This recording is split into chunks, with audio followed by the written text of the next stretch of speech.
but share that knowledge. Teach these young guys, because there's such a flood of new officers coming in to all of our departments.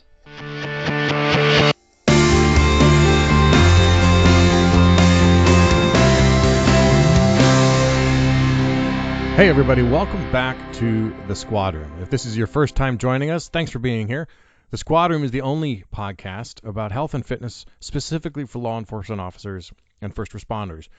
And I used to say that we did this all over the world or all across the country, but recently looking at the people that are downloading it, literally is all around the world. We've been downloaded in over 10 countries at this point, and lots of interesting places. And thank you for that support. If this is your first time joining us, thank you for being here. We tackle any subject that leads to better health, better relationships, and more mindfulness for peace officers, and all done within the paradigm of being in law enforcement. All these things are achievable for any of us. And today's guest is absolute proof that that is true. My guest today is Sergeant Bryan Wadkins of the Costa Mesa Police Department. Now, I give you that title, but that is probably the least interesting thing about Bryan. Despite his 20 years of service to that city, he's got so much going on that he can't help but be an inspiration to anybody that's going to listen to this conversation that we had. He is a couple years older than me, and we're both fathers. We're both sergeants and veteran officers, though he's got almost more than twice the amount of time on that I do. We both live in California, but that's about where our similarities end. Well, we both do CrossFit, but when I say do CrossFit, I'm going to use air quotes, because this guy is a two-time Games athlete in the Masters division in his age group, 40 to 45. And he's also been to regionals 3 separate years under the team division. So he's competed at that extremely high level for quite some time. Now, CrossFit Games athlete, sergeant at a good-sized department in California. You might think that your normal person would be done, but no. Bryan is also an entrepreneur, though he downplays that and he kind of shrugs it off as no big deal. But he is an entrepreneur, and he owns his own business, which happens to be CrossFit RXD in Anaheim, California. He's one of the co-owners there, and he's had that gym for several years. So he works shifts. He's got kids. He's got a young son.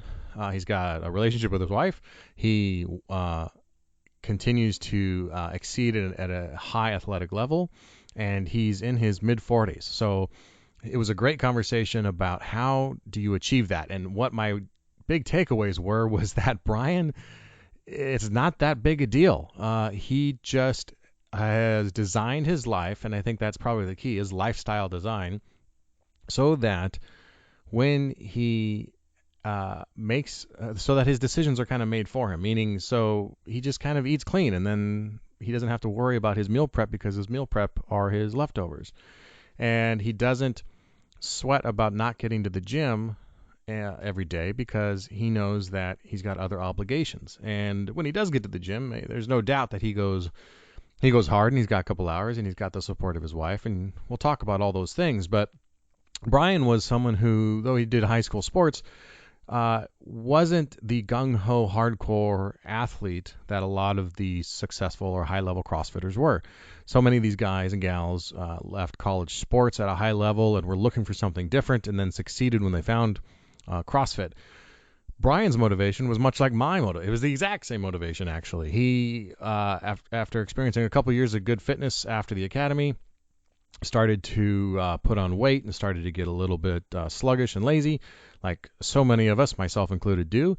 And he just kind of said enough. He didn't want to get to that place. He's not I don't think he's a constant. His mind is not constantly on working out or fitness. He's got so many things going on. It just can't be.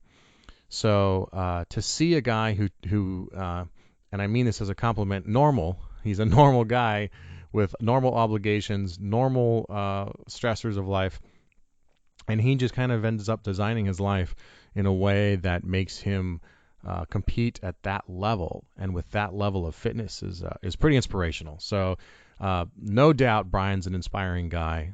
Also one of the most gracious and all-around good guys we've had on the show, although they've all been fantastic.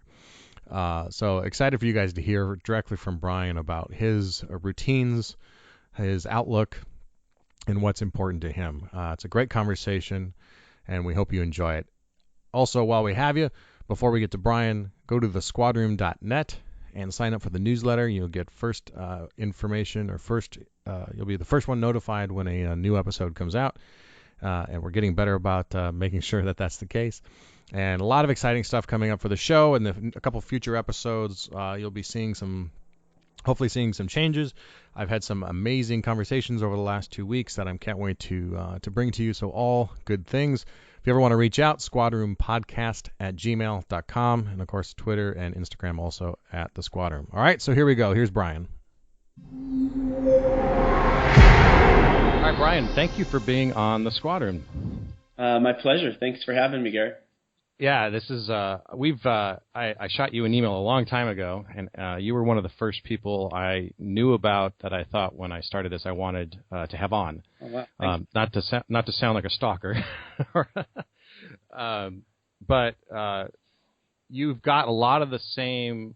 We have a lot of the same job responsibilities, and we'll get to that in a second. But also, you have succeeded in a lot of ways that I think the audience for this episode or for this podcast is going to get a lot of information out of. So you were definitely someone I wanted to talk to. So thanks for that. Well, let's start with your day job. What do you do? Tell everyone what you do. Yeah, I'm a traffic sergeant for the city of Costa Mesa Police Department. Been there 20 years. Been a sergeant for, I don't know, I guess around the last 7 years. And just finishing my third year in the traffic detail.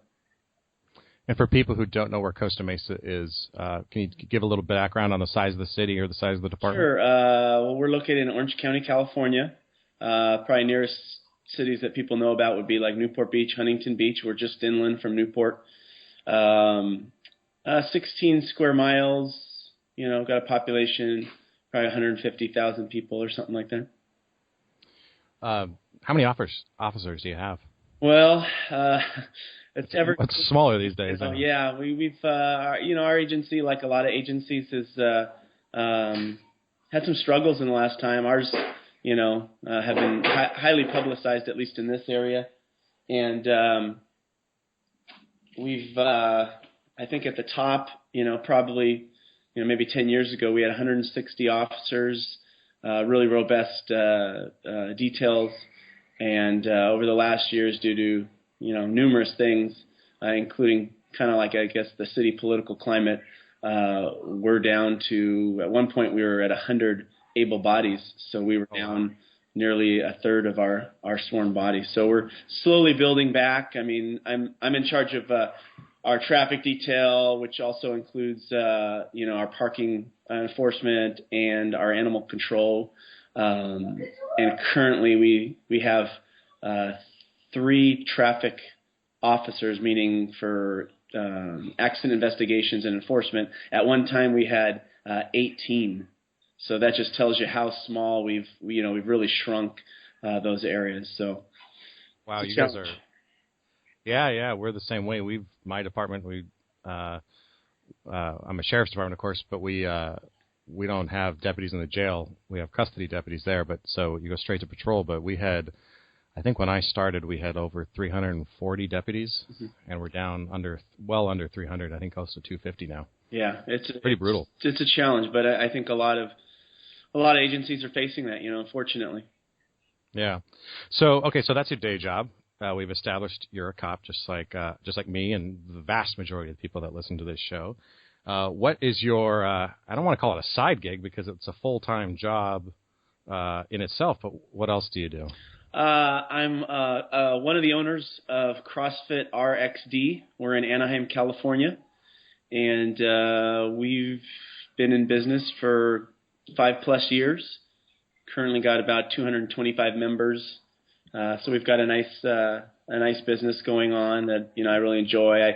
I've taken on the role of more of a general manager of the gym, so I'm kind of in charge of all of our staff and dealing with work schedules and things of that nature. And I still coach one night a week. I go in and I coach about 3-4 classes. Okay, so you've got shift work going on. You've got a second full-time career.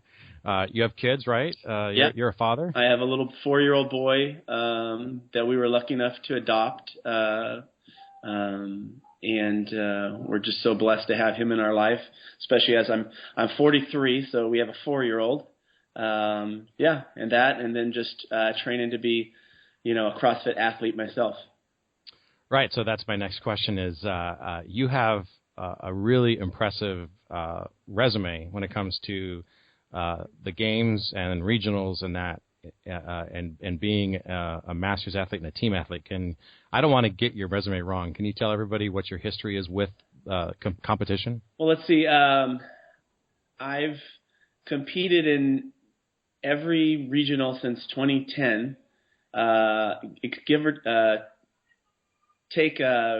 Remove 2012. Actually, I was injured. I qualified, but I had to back down because I tore my labrum in my shoulder.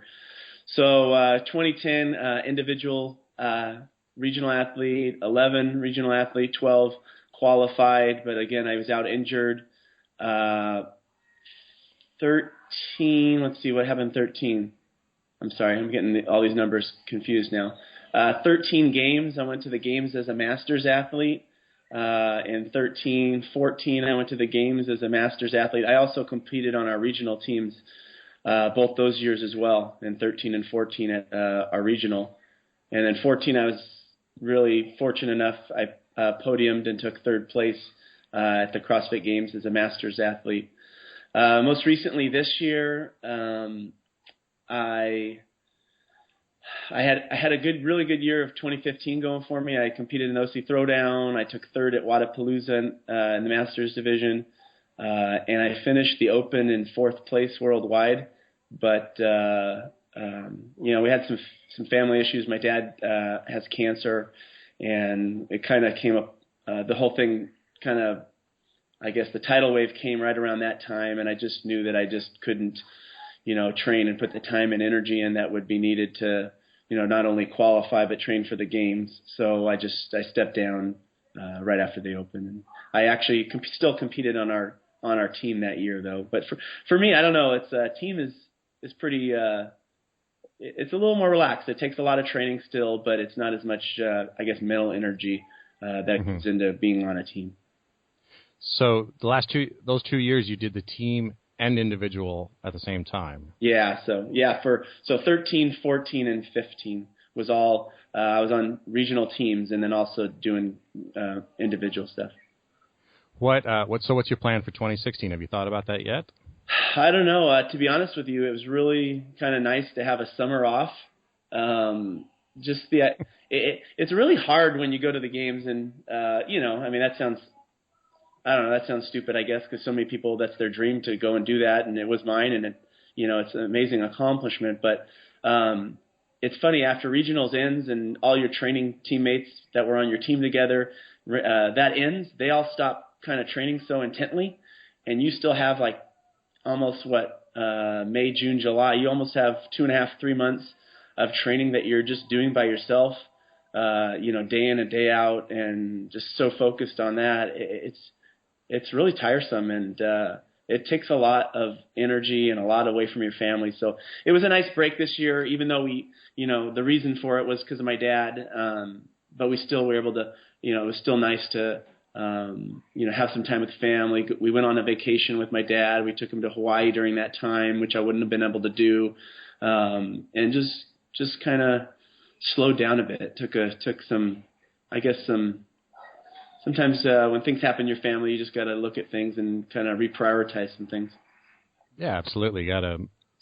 If you can't recognize those things when they happen, then you're not living that full life. You can't focus on just fitness. Nobody can. No. Your family is obviously a big part of that. So, how did you get into CrossFit? I, like a lot of your officers and deputies that are listening right now, fit coming out of the academy, feeling good, still did a few things, did some running, a lot of just kind of, would go out running. I would be on our Baker to Vegas team and some things like that, maybe hit the 24-hour fitness. But, I just got tired and lazy. Went in the detective bureau. And by the time I was out of there, I mean, I was feeling it. I was not in very good shape.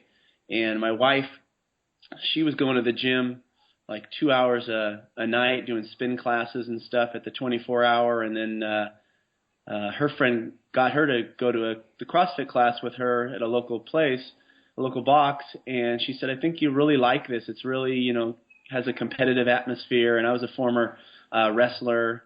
And, I had gone to a spin class with her because she thought I might like that too. But of course I didn't. I thought that was horrible. And I said, hey, I hope this isn't going to be like your spin class again, because I wasn't into that. But I did go to the CrossFit class, and, I obviously enjoyed it. And it just, for some reason, it just spoke to me. I don't know, as a wrestler, I was never into big team sports. I played team sports as a young man in high school, but, I was always a smaller guy, still not that big, but, so I always took to individualized sports. So it just kind of spoke to me. Yeah, buddy. Mm-hmm. Okay. This is my little one. Say hi. Hi. Hi, buddy. Obviously, he's a big talker. So, it just, it spoke to me, and, as they say, the rest is history, and I just really got into it from there. So, can I tell you my spin class experience? Oh, yeah, let's hear it. So I used to live in Los Angeles way back before I was in law enforcement. I lived in West Hollywood, right by that big Crunch gym, La Cienega or so. Anyway, oddly enough, one of the spin instructors was Bob Harper from The Biggest Loser. He used to do spin classes there. And it being in West Hollywood, you would have actors and actresses come in all the time. I remember I was brushing my teeth once next to Dave Navarro of Jane's Addiction, and Carmen Electra would be on the squat machine. It was that kind of place, right? So I go into a spin class, I give it a shot, and do you know the actress Lily Sobieski? At the time, this was 10, 12 years ago, she was kind of a hot young actress. Did you? I think I lost you. Yeah, we're cutting out a little bit. But what actress were you saying? Okay, Lily Sobieski. Okay. So kind of a young up-and-comer. So she's in the spin class, and she happens to be on the bicycle in front of me. Talk about motivation. So distraction. Yeah. Yeah. And I'm an avid, or at the time was an avid mountain biker and road cyclist. So I'm used to bikes that have a free wheel, right? So meaning that when you stop pedaling, they stop, or you can stop your pedals. And we're in the spin class, and I'm doing, we're doing the up and down and back and up and down and back. And I got a little distracted, and I stopped and paused for a second, not realizing that the pedals were not going to stop with me. And I actually got tossed off the spin bike into it and crashed. I'm probably the only person who's ever crashed a spin bike. Wow. Sending it over on the side and embarrassing myself in front of a young little starlet. Anyway, that was a good introduction, though. Hi, by the way. Yeah, if I was smoother, I could have popped right up and meant to do that. I meant to do that. Yeah. All right. So you wrestled. Was that in high school or? I just wrestled in high school. And were you like a gym guy? I mean, it doesn't sound like you were really that like. You weren't buys and tries and back and. No, I mean I enjoyed that. As a young man, when I was in high school and stuff, like a lot of people, motivated by Arnold Schwarzenegger back then, and looking at his training program, and doing some of that stuff and bodybuilding a little bit, and I still went to the gym, but it wasn't like it didn't motivate me. It just like a lot of people who do get into CrossFit, you see that just going to the gym and lifting some things and going on the elliptical, it just kind of got tiring. It didn't speak to me. It didn't really engage me. Sure. So, yeah. But then also, and whatever that is for each person. Obviously, for me, it's CrossFit. For someone else, it might be, road biking or whatever it is. As long as you find something, a fitness program or routine that just speaks to you and that you're gonna be able to do, week in and week out, and you're going to be able to continue to motivate yourself and to, I guess, develop as an athlete. I think that's all that matters, whatever it is. Mm-hmm. So coming out of the detective bureau, you said, and being out of shape to the point where you're at now, strikes me that consistency is obviously a big factor in that. How do you stay consistent given all the things that you have going on in your life? Well, I mean, obviously it takes a lot of sacrifice, but when you find a program or something that you enjoy, I don't think it's not as much sacrifice, so to speak. So it's not like I'm like, oh, I got to go to the gym. I mean, there are days for everyone, I guess, and there are days for me where I'm not as motivated or whatnot, but I just really like to get in there. I guess I'm, we all get addicted to those endorphins and stuff that get flowing through our body. I enjoy the level. I just enjoy the competition. At first it started, I just wanted to be the top guy in my gym and beat everybody and, whatever the case may be in the daily workout. And now it's gotten so much more.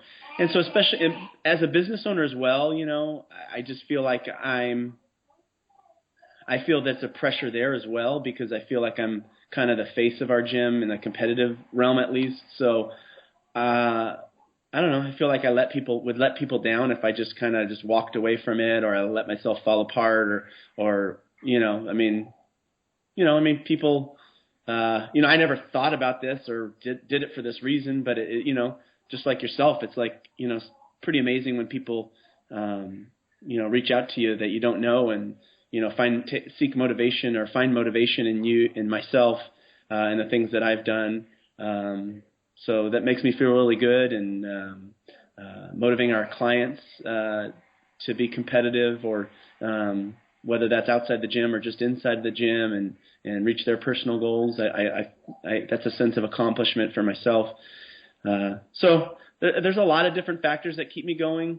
Obviously, probably the most important would be, my family, that I couldn't do this if my wife wasn't supportive of me and didn't stand behind me in everything I did. And, there's days where she'd much rather me stay home and do some stuff around the house and be with them. But she's, very understanding, and she does CrossFit herself, and she's one of our co-owners.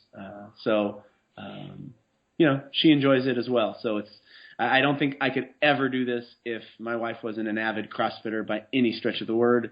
There's just no way she'd let me, or not let me, or I could have that. No, that's what I'm married to. That's what you meant. Okay, you're right. But now it's hard, especially with our boy getting a little. Now he's older and 4, and like you said, what's ahead in 2016. I'm still contemplating, what's going to happen. Right now, I'm just doing the Wadapalooza qualifier.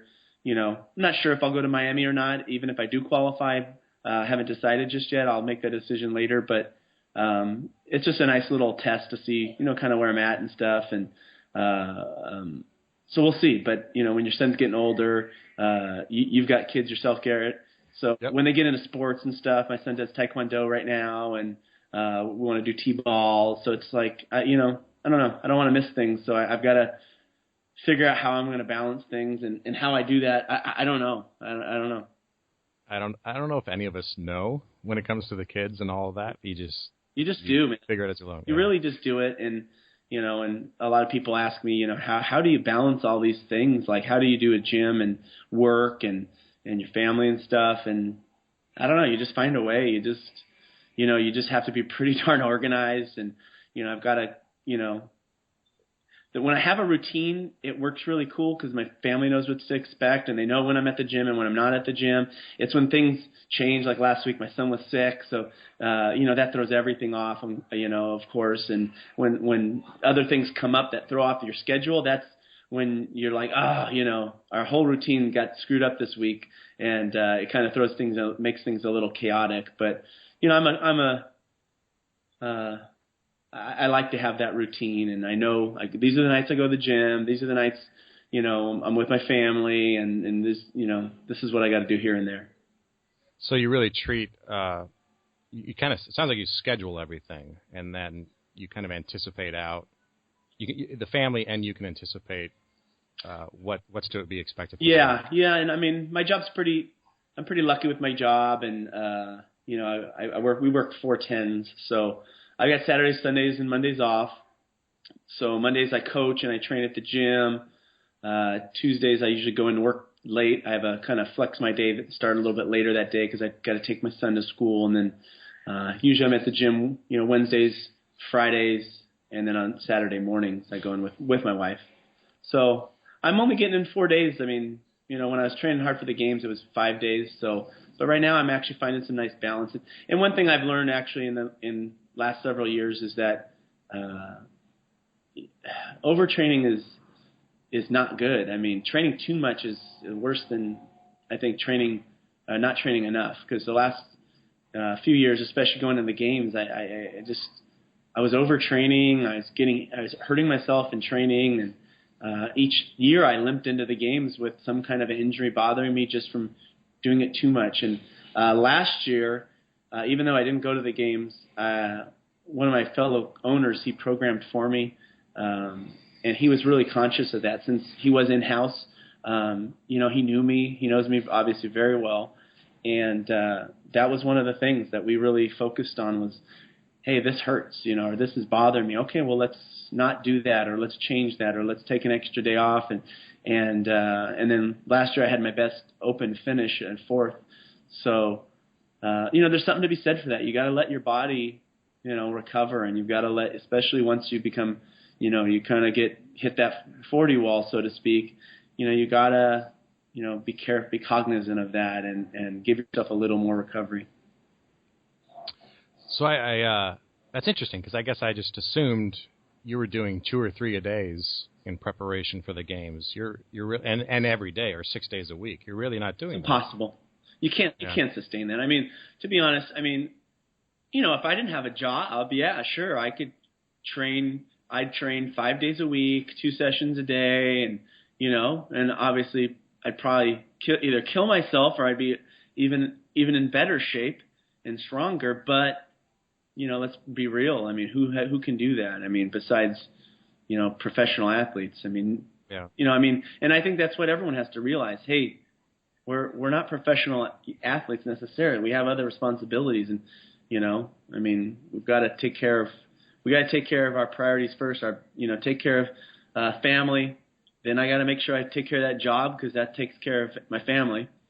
Then after that, then I train and then I do the gym and stuff like that. So, I train about, I'm in the gym probably 2.5, 3 hours when I do train.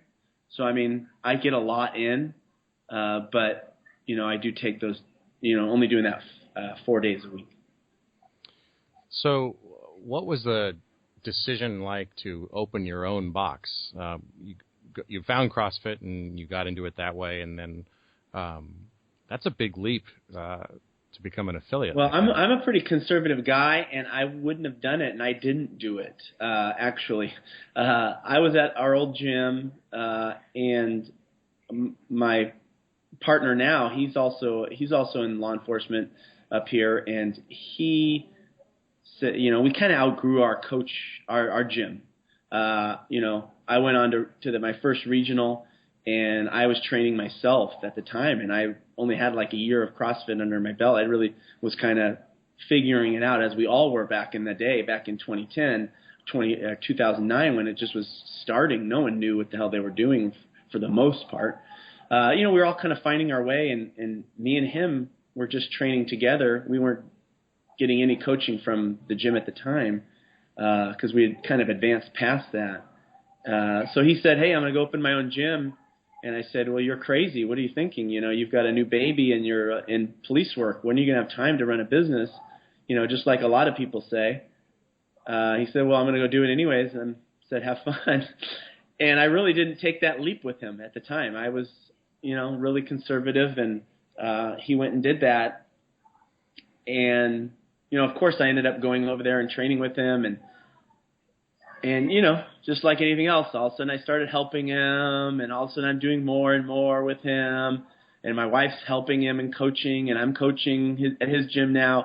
And the next thing you know, I just said, hey, you know what, how about we just, at the beginning stages, you don't have hardly any members. So, we just kind of worked sweat equity to kind of build our partnership with him, and him and our other owner. They welcomed us in. And so we really have a 3-way partnership with my wife and then the 2 other owners. And it's been great ever since.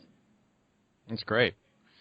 I want to shift gears a little bit because a large part of what we talk about is like nutrition and the importance of that. Do you follow or prescribe paleo or zone, or how do you kind of approach your food? Well, in the beginning, I would laugh and say, hey, I work out so I could eat whatever I want, you know what I mean? And I would eat terribly, whatever I really wanted to. And then I realized, hey, if I want to make the next step in a competitive atmosphere, I have to, I'm training hard, but that's the area that's the weak link. I got to clean up what I'm eating. So me and my wife started on a zone diet. We just went zone hardcore for, a month or 2. And we shed all that unwanted body fat. And then we just kind of said, okay, we kind of understand, what's going on here with our food. And, we became less restrictive. But we still kind of, we basically, generally my wife, she's basically our gym sports nutritionist. She's gone and got a couple different certifications. She does meal programming, nutrition programming for our members and consultations.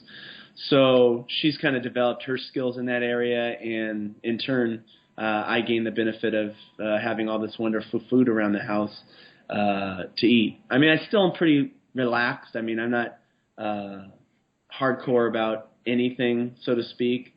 But, I recognize when I start to stray away, and I pulled myself back and try to stay kind of in line with basic healthy eating, a lot more fruits and vegetables, a lot less breads and pastas and rice. However, the one thing I changed in the last year, in going to the games those last couple of years, I realized that I was like the puny guy out there.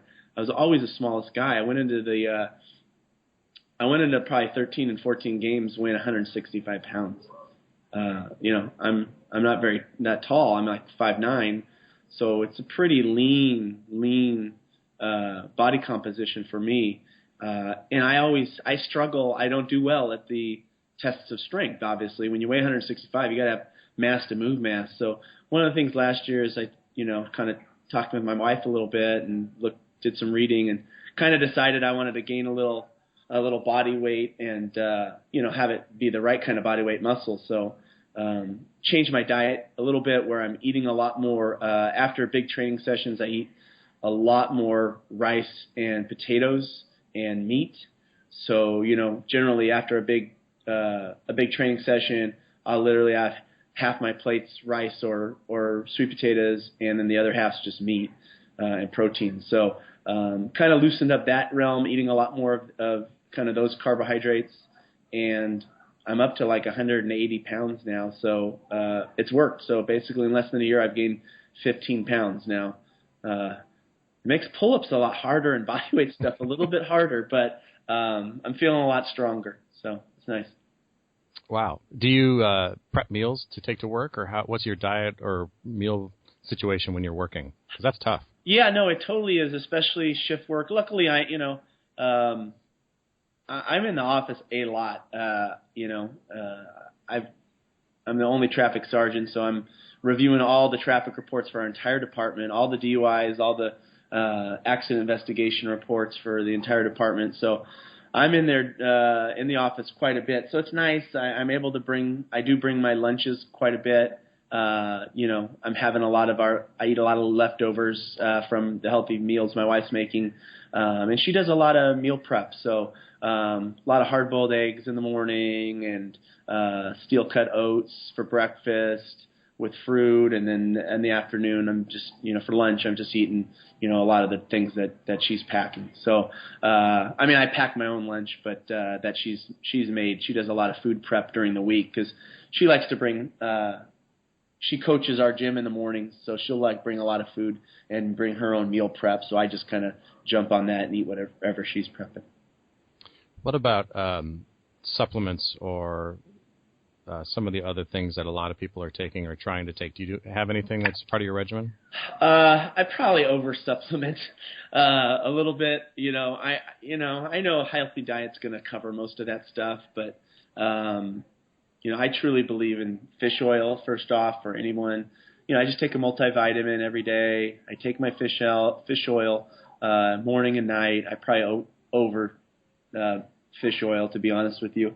And then just wanting to gain size in this last year, I've started with doing creatine, being really, disciplined and taking it, because you really got to take it every single day, even on your days off. When you don't work out, you got to keep that loaded. So taking creatine, and then of course after I work out, I'm always taking a protein and a carbohydrate supplement to, help me bounce back. And I guess I just started the carbohydrate supplementation in the last year or two. So, that's it for the most part. I do take a joint supplement also, just having torn my shoulder, which it's still torn. Labrum doesn't heal itself unless you have surgery. I do take a joint supplement to try to, kind of help with that and keep my joints, operating the best I can. Is that like a glucosamine chondroitin kind of thing or something? Yeah. It's basically a multi-pack. I take it's called Animal Flex, and it's got, basically all those different things in it, as well as some things to help with you create additional joint fluid. So, it's hard to, we keep damaging all this cartilage and stuff, so we got to try to help build it back as best we can. Fish oil is something I try to be really consistent with too, and my doctor agrees. But it seems to be very individualized. What brands do you have? A particular brand that you like that you stick with, or does it matter to you? Yeah, I've taken everything from Costco brand to Pure Pharma brand. I've taken a bunch of different stuff, and honestly, just bang for your buck. I have probably for over a year or more taking Muscle Farm. It's very affordable, less than $15 a bottle for 90 capsules, and they actually show what the EPA and the DHA level, the fatty acid levels are in them, and it's pretty high per tablet. It's about a total of 700 milligrams. So that's good. From what I've read, we're trying to shoot for anywhere from 2,000 to 3,000 milligrams of the fatty acid combination. So I take 3 in the morning and 3 in the afternoon. So I'm taking about 4,000 milligrams of fatty acids. No fish burps? Not at all. I've never once felt that. One time I took that liquid fish oil that I got free. You get all these, when you go to these comps, they give you all this, these free products and stuff, or these samples. And one was a liquid fish oil, and I'd run out of my Muscle Farm. So I'm like, I'll just take this because I have it, Oh my God, you got some of it on your fingers, and my hands smelled like fish all day. It was so gross. Oh, I can't stand it. Yeah, that's the worst part about the fish oil is if you get a brand that gives you the burps like that, and it's like, I did not want to feel like I ate salmon at 6 a.m. So gross. I've never had that issue with capsules, though. Some people might, but I've never had that problem. I still do, but I'll check out the Muscle Farm ones because the Pure Pharma are what I've been using, and then I've had it's no really problems. Expensive. That's the only issue with Pure Pharma. It's just too expensive, especially when I'm taking 6 a day. It's too much. Plus, we sell it at the gym, so I just steal it. Yeah. Well, you're an owner. Yeah. You can do that. So you do a lot of programming. You've done programming for yourself and for the gym. Is there, if you were to program for cops, is there any difference in how you would program? I know CrossFit's kind of the general physical preparedness. Would you change that at all for law enforcement specifically, or do you think that the main site is appropriate? I've always told people that I think CrossFit's the best exercise regimen for first responders. Nothing prepares you for having to go run and chase down somebody carrying all that weight on our hips and that from the belt. And then once you do catch them, having to get into some kind of physical struggle with someone to get them in handcuffs. That's that just sounds like a CrossFit workout right there. You're running, and you're coming in, you're doing deadlifts and some burpees. I mean, it's the same thing. It's like, it's just designed for law enforcement. So I don't think, you have to change anything. I think, if you've joined a good gym and, they've got a nice program, a strength and conditioning program, I think you're golden. I mean, I don't follow Mainside. I haven't followed Mainside since probably my first year in CrossFit. I mean, I have all the respect for CrossFit and HQ and everything they do. But, one thing we've learned is that at our gym in the last 5 years is that we don't want to break anybody. I don't like when clients who are our friends, because, it's such a tight community, who they get hurt. I mean, injury is going to happen. But if we can do things to prevent it, such as toning down the volume of, especially repetitions that we're going to do with our shoulders, too many pull-ups and things like that when your body's not really ready for it. Even if when your body's ready for it, you just got to be careful of that. So if you're going to join a gym, to everybody out there in podcast world, look at what they program and go back and look at their blog and see what they do and ask them about that. Ask them about injuries and things of that nature. Because, injuries are going to happen. We can't, sometimes you can't guard against that, but you can guard against that a little bit in your programming. And that's one thing that we've learned over the years is just to kind of try to save those shoulders and stuff. Have you had the experience of other officers from your department or people you meet in law enforcement coming to you and asking you, to help them or or like, what are you doing? There must be people who are seeing your transition and thought, well, what's he doing? Yeah, it's funny though. There's probably only a few people at my work that actually CrossFit. Just a handful of them maybe, and I've given advice to them, and even one of them that doesn't CrossFit, really kind of sat down, an older guy who's, getting close to retirement. He's probably 48, getting close to 50, and kind of really sat down when he was on one of my shifts, and he came to me. I don't force anything on anyone, especially at work, and we talked about diet and just gave him a lot of information and details on things he could do personally to kind of change his diet. He was a former bodybuilder type guy and football player, and he just had really gotten out of shape and gained a lot of weight.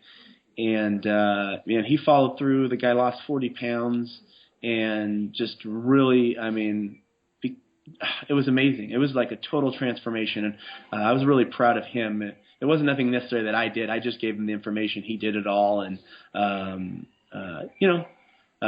so that's pretty amazing. But at work it's funny.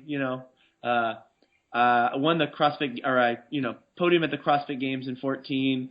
Came back to work, and Lieutenant still had crap for you to no say. one could give a shit, you know what I mean? No one even, not even a high five really from anybody. And I'm just like, wow, that was really, thanks guys, Yeah. Because to them, they just, if they're not in, you're not into it, you just don't know. And so it's, it's kind of fun. So they're very different worlds. Yeah, totally. Yeah. You work in a good-sized department. And you work around a lot of other departments too. You've got a lot of agencies there in your area. Uh-huh. I guess I don't expect you to know the answer to this question, but I'm just going to throw it out there. What do you think when you see officers that are struggling with weight or that let their fitness go? What do you think is the big hang-up? Is there a consistent difficulty that they're all facing, or a mindset, or what is it that you think prevents some officers from taking their fitness seriously? Well, I mean, I think it's different for a lot of people. A lot of people, it's just probably time, kids. Obviously, it's the choices people make with food. It just surprises me how people don't really know, and don't understand what they're putting in their body, how it's harming them, and eating that garbage, day in, day out, what it's doing to them inside and out. But really, it drives me nuts. I just don't understand how in law enforcement we don't have quarterly or semi-annual fitness qualifiers.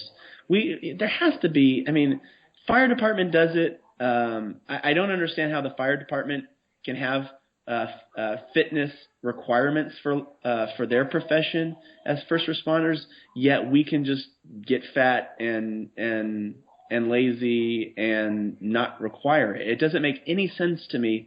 I've never understood that. I've never understood how guys can just let themselves go like that, or how, as an organization or a profession, we don't ask more of our people. We ask everything when we hire guys. We ask so much from them to go through all these tests and backgrounds and fitness and this and that, and the academy. And then once you get hired on, it's like there's no checks and balances there. There's no, nothing to help you or require you to stay in line with that. That blows me away. Yeah, me too. It's in fact, I'm trying to implement a voluntary system or voluntary program at our department where it is the word voluntary couldn't be in bigger caps. It's just something where we provide training and equipment, and we provide a space, and we provide some knowledge. And I'm even getting resistance, not just lack of interest, but resistance for risk management fears, or those, they're afraid someone's going to stub their toe when they drop a weight on it, and they're going to have to pay for a stubbed toe versus the thrown back that they're not going to pay for. Yeah. And it's a constant challenge. Well, that's one thing so many guys go out early on injuries, and there's so many injuries in law enforcement. One of the things I noticed right away when I first started, within less than a year, is that I didn't have a sore back. My belt around wasn't as uncomfortable as it was before, and that's just because I had such a much stronger core, and that was a big change. A lot of guys and gals out there, carry on these heavy belts. It's terrible on our backs, and but there's something you can do at least, to help with that, and that's making sure that you've got a strong back and you've got a strong core, and your body's prepared to handle that load. That's how you're gonna help yourself. Yeah, absolutely. I wanted to ask you, with 20 plus years in law enforcement, that's a long time to be of service. You have some perspective, I'm sure, on the job and where we're at right now and what we're doing. Do you? I like to ask others sometimes. It's kind of a corny question, but what's your favorite part of being, favorite part of being a law enforcement officer, or is there one after 20 years? I think my favorite part is probably the camaraderie amongst the officers. Just having a good team to work with, and the brotherhood, so to speak.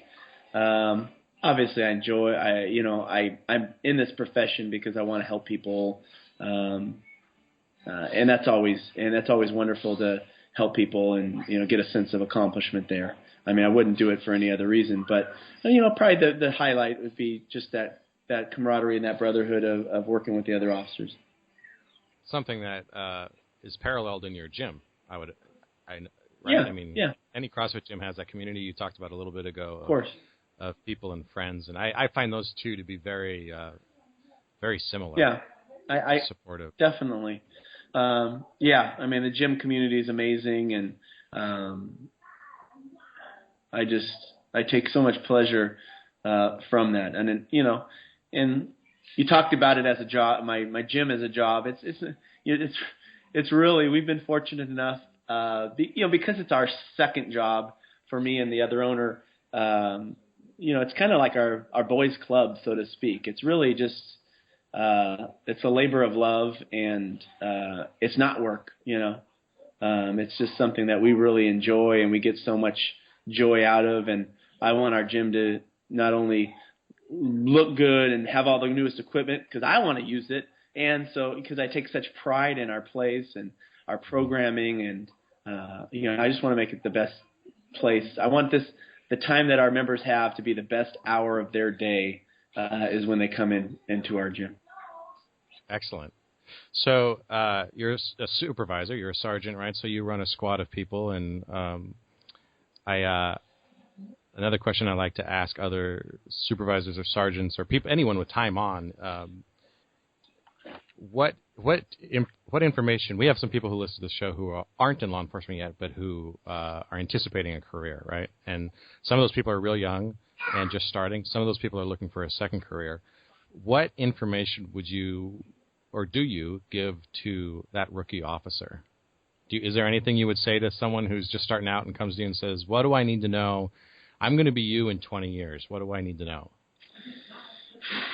Well, I've had the opportunity to mentor a lot of, especially from our gym, we get a lot of people that want to go in law enforcement, and I always sit down and talk to them about interviewing. And, obviously you just got to, before you go in law enforcement, the things you got to do is make good decisions in your life. Obviously, you got to make sure you have that clean background. You got to find opportunities to gain experience in a related field, so that way when you go and interview and go apply for a job, you can kind of relate something that you've done to the job, meaning that whether you go get a smaller job at a police agency or something of that nature, well, I waited tables too, but you don't want to just go there and say, hey, I waited tables. That means I can be a policeman. So, but nowadays it's so different than when I started, and everything just keeps changing. So it's hard. It's a challenge. I don't know. I'd have to think long and hard on whether I was going to get into law enforcement again. If I was a young man starting out, getting out of college right now, on whether I would go into this profession, given the national feeling about law enforcement, and even the local feeling about law enforcement. I don't know. I think things are cyclical. I think that I think things will turn around and we'll get back to a more law and order positive mind frame. But I don't know. I mean, and what advice do I give young officers? Geez, there's just, I don't know. Just use your head, take it slow. I think the one thing that gets young new officers in trouble the most is just that contempt of cop feeling. And it took me a while as a new person just to have that discipline that when things, say you're a motor cop and you're sitting out there and you're looking for that speeder, and sometimes that speeder will come by and that guy's going 90 miles an hour, and you think, I want to go chase him, but if I got to go chase him, I got to go 110 miles an hour, and I'm going to kill myself. I'll just wait for the next one. We don't always have to catch that guy. We don't always have to stick our neck out so far where we're going to risk injuring ourselves or others. We really have to kind of think about things and make those split-second decisions. But as a young person, as a young officer, we just think that, I'm drawing a line in the sand, and if you cross this, it's on. You can't draw that line in the sand, especially nowadays. You have to really think about what you're doing and think, is this the best decision? What's the outcomes? What's the outcome going to be at the end of the day? Did I just force my hand and push myself in a corner where now I can't do anything but, use physical force? I think that's the biggest thing. Is like, don't become emotional. Just use your head. Don't get emotional. Don't let these people push your buttons and force you into an action that you don't necessarily want to take. Good advice. Good advice. I want to flip the question a little bit and say, is there any advice or information you would give to a veteran officer that came to you? A veteran officer. It's a different beast than the rookie. Yeah, totally. And veterans, you've got to just really fight that complacency and fight that, just become jaded a little bit. I think that's probably the one thing that you see, or the negative, an overlying negative issue you might see in seasoned officers is just that a little bit of being jaded. And I think, you have so much experience and so much knowledge to share. Take time. You don't have to go out there and make every arrest, obviously, and that's just not going to happen when you're an older guy. But share that knowledge. Teach these young guys, because there's such a flood of new officers coming in to all of our departments, and we really need to share that, because a few more years, all that knowledge, all that on the job years and years of knowledge walks away with you. So if you don't share things and share your knowledge with these young cops, it's going to be lost forever. So, teach those kids, even if they're not, even if they're out of training and out probation, just teach these kids, man. And they are kids, by the way. Yeah. No. As I get older, they get younger and younger too. All right. Where can people find you? I know you're on Instagram and Twitter, but can you give out your where can people track you down a little bit? I'm on Instagram at Wadkins, like workout of the day, WODKINS. See how I did that right there, Garrett? Yes. It was I see that little trick on CrossFit and my last name. But which is Wadkins. yeah, what? Which is Wadkins, W-A-D. Yes. Yeah, yes, Wadkins. I caught that. So that's my Instagram handle. I'm not on Twitter. I'm on Facebook, but I don't, usually accept everybody. So Instagram, I guess, would be the best. And again, I'm in Anaheim here at CrossFit RXD. That's our gym. So if anybody's in the area or wants to drop in, love to have you. Always love having law enforcement stop by, and we're real close to Disneyland. So when people come and visit, they can stop on in. Yeah, that'd be great. There's a lot of training in Anaheim too, through the Orange County Sheriffs. So next time I'm in Anaheim for training, I plan to drop in and say hello. Love to have you. Yeah, appreciate it. Bryan, thanks for your time. I think it's amazing that you accomplished so much, and you're also pretty nonchalant about it. But that it's also not. It seems like none of it runs your life. You seem to have achieved balance of running a gym, being a Masters Games athlete, being a full-time law enforcement officer, being a father, and to me, you're this is going to sound cheesy, but you're kind of a success story in how to make it work. Wow, thank you. Well, I truly appreciate it, and thank you for having me. And I appreciate what you're doing too with your podcast, and kind of reaching out there to our brothers and sisters in law enforcement and those that want to be, and kind of giving them information on some of this stuff. And you got to stay humble. And one thing I didn't even touch about on it, actually, just to kind of, in closing here, is my faith. Obviously, I strong faith in Jesus Christ, and I think that balances things out the most. I think you have to have your faith in God and your family above all and everything. And if you can keep those things in perspective, the rest of the stuff is just, it's just stuff. And because you've got some, as long as you got balance in those areas, I think you're going to be ahead of everybody else. Well, I think that's a great note to end on. Well, your son obviously needs your attention. Bryan, thanks for being with us. All right. Thanks so much.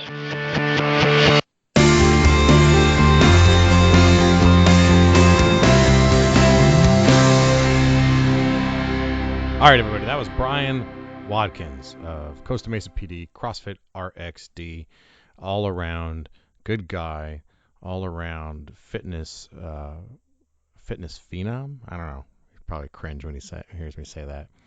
Anyway, if you want to follow us at the Squad Room, check us out on Twitter and Instagram. Bryan, you can find him at Wadkins. That's at WODKINS. Though his last name is WADKINS. He did it Wad, as we joke about in the show, Wadkins. So he's there on Instagram. He posts up some pretty cool stuff every once in a while. Check him out. Shoot him a follow and let him know that you appreciate him being on the show.